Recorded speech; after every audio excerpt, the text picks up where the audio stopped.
Subaryanto lan inggih Adimas Anggara Sriwisnu. Boten ketang namung sagebiaran lan inggih badhe asung pakurmatan lan dharma bekti dhateng tiyang sepuhipun kanthi pagelaran ringgit kancil sacara ringkes ingkang katindakaken wonten ing salebeting dalem tubuh kita menika. Pramila nyuwun kalonggaran sawetawis wekdal lan dumateng Adimas Anggara Sriwisnu sumangga anggenipun caos pakurmatan lan dharma bekti dhateng swargi Ki Edi Purwo Subaryanto.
pitulungane Gusti aku wis iso dadi kaya ngene iki manungsa.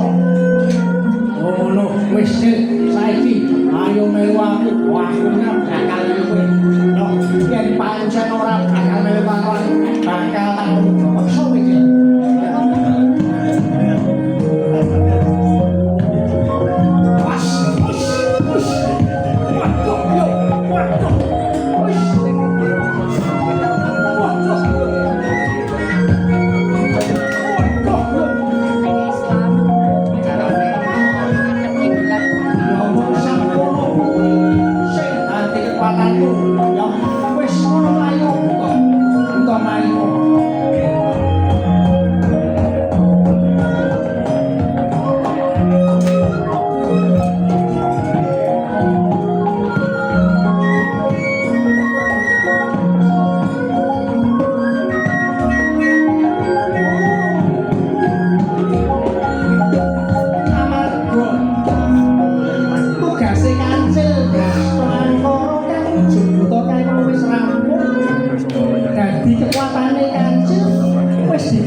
Bocah-bocah sing durung entuk gawean muga-muga sapane gale Kancil bisa do entuk gawean.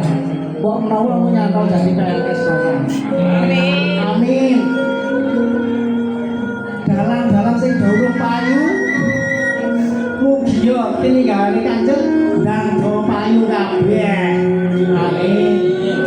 Seniman-seniman do payu kabeh. Wis kuwi wae dongane Kancil. Dina iki uga Kancil bakal manjing swarga langgeng. Wis aku titip donya iki lan uga balai budaya Minomartane kene iki supaya apa ya diupakara lan dipelihara lan diurip-urip bebarengan. Wis Kancil manjing swarga langgeng